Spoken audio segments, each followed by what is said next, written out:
Hello, my Star Wars CCG droogies. Good to see you again. So, we're going to talk about the Retro Event 1 that just finished. Premiere through New Hope. Just finished. Had a great time with my 6 games. Next week starts the Premiere through Hoth. 6 games, Retro Event 2. Sign up now. Get in there. It's so much fun.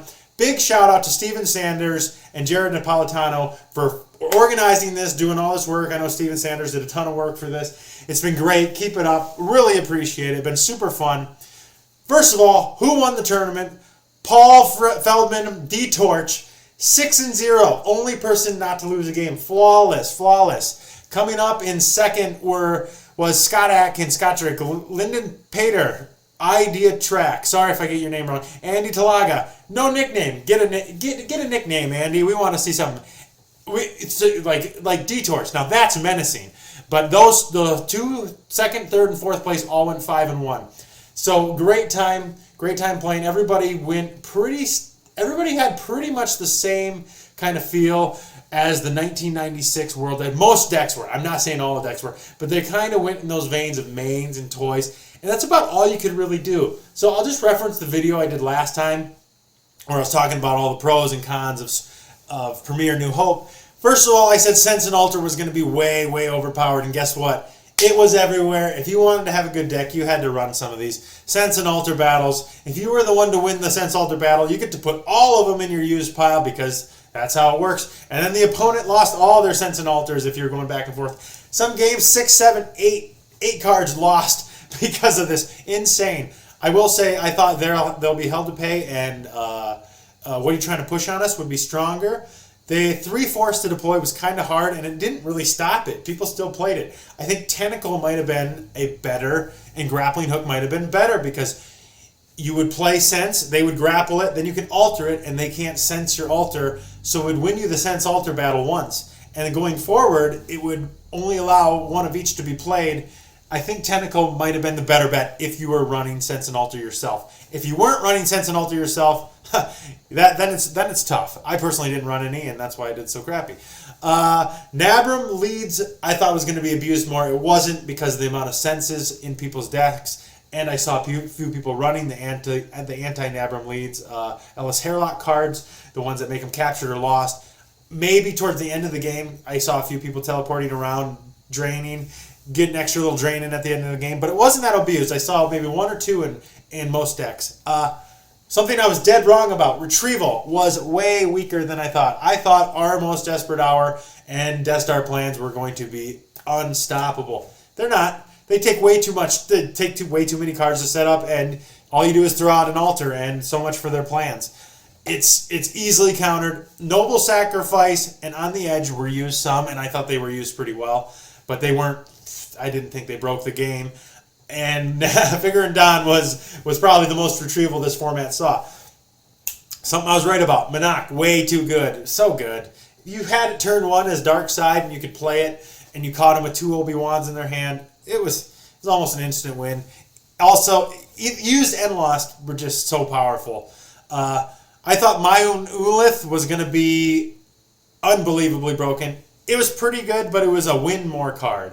It was almost a win more card. Once you had the advantage, you had more force than them, and you could once you got her down, she could shut the game down, but you almost needed to win a battle or something to start the shutdown process. Revolution was used a lot. If you win the Sense Alter battle, Revolution can dominate. Here's a little card I forgot to mention. U3PO. What an unbelievably broken card. So powerful. I think you should put 2 in every deck, maybe even 3. Two for sure. Cancels the Force Drain. What's the worst that happens? It's an automatic has an automatic undercover. What, are they going to sniper it? Okay. They got to find their snipers. You can always sense or alter it. And then you just play another U3PO. Okay, just keep them coming. Cancels that whole drain out. Something I didn't see coming. Death Star Dark Side Space was super strong. I thought the Victory class Star Destroyers and regular Star Destroyers with their Force Generation, it was hard for Light Side to win space most of the time. I felt that Dark Side Space was stronger. So, Echo Base Trooper provided a few stats. Dark Side win percentage, 53%. No surprise. I thought it actually might have been higher. You know, they have Darth Vader, Tarkin, Dr. Evazan. They had the Cancel and the Destiny, so strong. Circle is now complete. if your Obi-Wan almost has to have a Tatooine utility belt on him at all times, or else he's getting placed out of play. Dark Side started out with Death Star most of the times, and actually their win percentage was less when they started with the Death Star. And when people played the War Room, it was 66% win rate, and I can see why. It's such a big advantage to start the game first. Death Star can get really punished by Tainted 4. Really, if you don't have a really strong space in your deck and you're playing ground as Dark Side, Death Star might be a big liability if they just Tainted 4 you. I really like starting with Death Star War Room more if you're playing ground. Few people started with Cantina, didn't win. I don't think that's the best location to start with just because giving them 2 force is too much.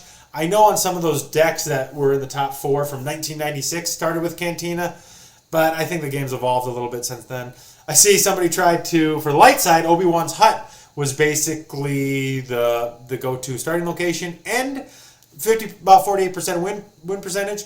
Except when they started with Massassi War Room, it went up to 57% win percent. I like the War Room. It's hard to.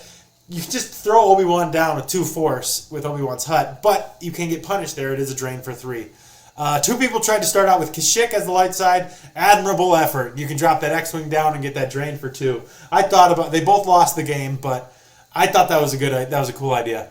Only one person started with docking control room 327 to pull other sites, and that was a game that I played in versus it was where TJS 625 Thomas. He was also playing Dark Waters, and he played that animal that lives in the Dark Waters. What the animal that lives in the Dark Waters? He was playing them. It was the craziest game. I saw a lot of unique decks. Actually, David Vidu had the great idea of saying, you know what, we really need a mulligan in this format just because drawing is so critical. Like, okay, you don't draw any locations and they draw, say they're light side, and they draw Obi-Wan and Obi-Wan stick, and who knows, even lightsaber proficiency turn 1. They plop that down, they're draining for 2 turn 1, and let's say they draw 2 other locations. They're generating 9 force by turn 2, and say you didn't draw any. You're just sitting there with your with your tail tucked between your legs, and you don't have anything to do. The game got shut down. Some of the games were super fun, but I felt like half the games were just kind of over before they started, which is the problem with this. I still think pulling a location every turn or having a mulligan roll would solve this. So yeah, just want to quickly go over that. Big shout out to everybody playing the game. Sign up again. I got this Jar Jar 10 mint condition. Can you see it? Oh shoot, that glare is bad. Mint condition Jar Jar 10, perfect. I got that from Cameron McMillan, and these running the Star Wars CCG Greatest Site with JP. They're doing a great job. I love what they're doing over there. Really pushing this as Star Wars CCG. It's a great investment, showing that it's going to be great in the future, taking care of your cards, and it will be. There's no doubt about it. Jar Jar video coming up. All right, talk to you later, guys.